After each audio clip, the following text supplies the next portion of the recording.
Today I am going to show you how to can kidney beans, dry kidney beans, using my Denali canner, the tanker, and doing the stacking method. This is really nice because you can get more beans onto your shelf so you're not having to can beans as often. So the first thing I'm going to do is I'm going to put the amount of beans that I need into my pot here to do a quick soak. Normally I would soak my beans overnight. I didn't get a chance to get them into the pot and soaking before I went to bed last night, so I'm going to do a quick method. What the soaking process does is it breaks down the phytic acid so that they are easier for you to digest, but also it lets your beans absorb some of the water so they can expand a little bit more, and it makes it easier to fill your jars and know that you get the appropriate amount into each jar.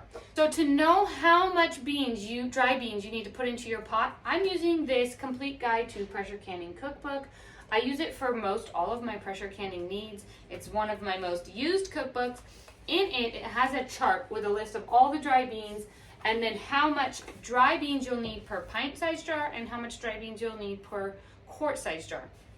I always can in pint-sized jars because when I'm stacking them, quart-sized jars won't stack. They're just too tall. So you will want to do pint-sized jars if you're going to do the stacking method.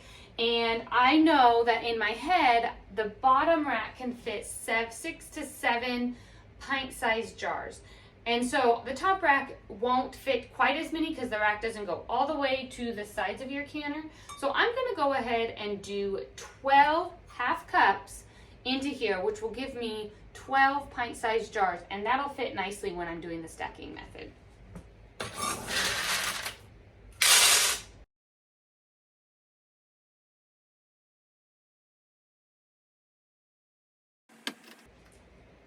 Okay, now that I have my beans in here, I've done at least 2 inches above where the beans are so that as they absorb the water, that I don't run out of water in my pot. I turned it on to high, and I'm gonna go ahead and let this come to a boil. I'm gonna let it boil for about 15 minutes, and then after that I'm gonna turn it off. I'm gonna stick my lid on it, and I'm just gonna let it rest for 1 hour. So this is kind of a quick soak method. If you run out of time or you don't get a chance to soak them the night before, this is a good way to get that soak in before you can them to help break down that phytic acid. Okay, my beans have soaked for about an hour or so, and we're gonna get ready to get them into my jars here. So I've washed all of my jars with warm soapy water. Before we get them into the jars, I want to go over a few tools and things that will make it easier when you're doing the stacking method. The number one thing that you have to have is an additional rack. So there is a rack at the bottom of the canner. It comes with this particular canner, but you will need to purchase an additional rack in order to stack your jars. If you're not going to stack your jars, you just go ahead and use the rack at the bottom. You can fit about 7 pint-sized jars in there, and you can move on with steps. If you are going to stack, you'll need the additional rack. So I am going to fill each of my jars to about 3/4 of the way. I'm not going to go all the way up, and that is because these are still going to expand even more when I get them into the canner. Using a wide mouth funnel is definitely going to make your job easier, and of course a ladle. So I'm going to fill each of them about 3/4 of the way.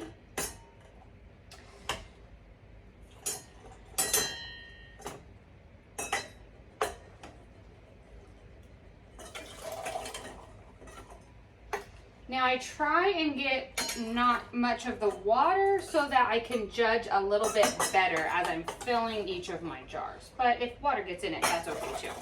We will top them off with some additional water.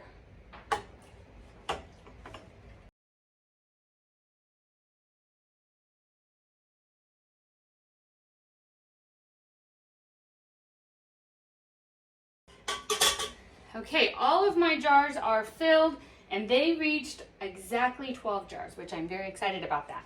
Now I'm going to take some salt, and I'm going to do a 1/2 teaspoon of salt in each jar per pint size. If you're doing quart-sized jars, you can do a teaspoon.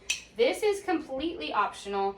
You do not have to add salt if you don't want to, but salt does give them nice flavor. I do like the salt. Now you're going to top each of your jars off and leave a very, very generous 1-inch headspace. These This will give your beans plenty of space to expand. So I just have some hot water here, and I'm going to fill each of my jars to just underneath a 1-inch headspace.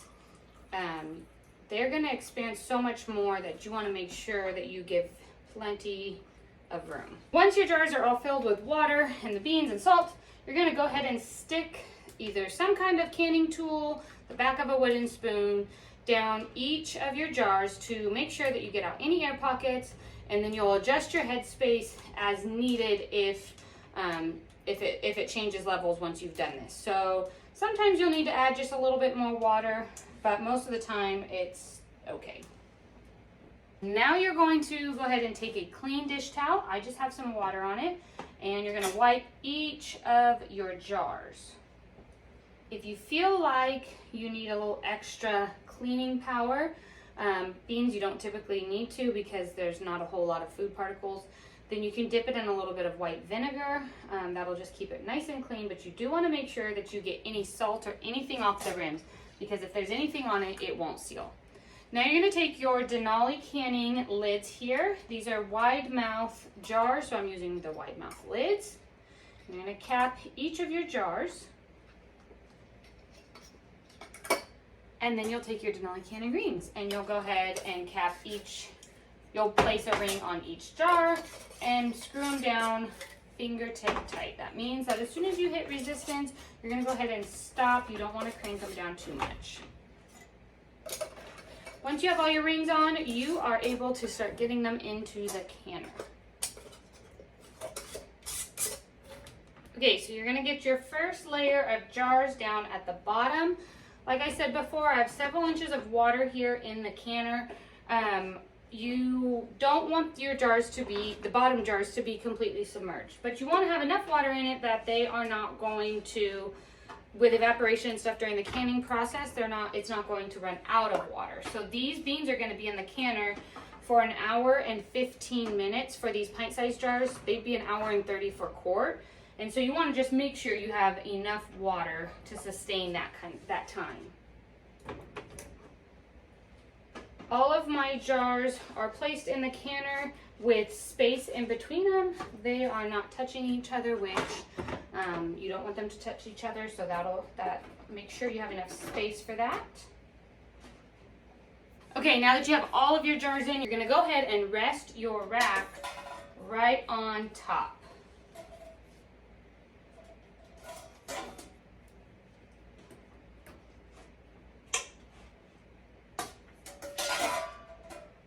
Now you can put the second layer on, and I just have 4 jars left, so I'm going to space them out really evenly. Okay, now you are ready to go ahead and put your lid on. So you'll just take the lid and slide it into place. I have my weight already on. I never take it off. The Denali Canning, the tanker, has a automatic vent right here in the handle, and so it is going to vent itself, seal it off, and then begin to build pressure. So I'm going to turn my stovetop onto medium, and I am just going to let it go. So it'll do all of it on its own. You will start your timer for 1 hour and 15 minutes once you've reached pressure. When you've reached pressure for your elevation, your weight here will start to jiggle and hum and rock back and forth. When it's doing that, that's when you know you've reached appropriate pressure, and you're gonna go ahead and start your timer for 1 hour and 15 minutes for these pint-sized jars, and for 1 hour and 30 minutes if you're doing quart-sized jars.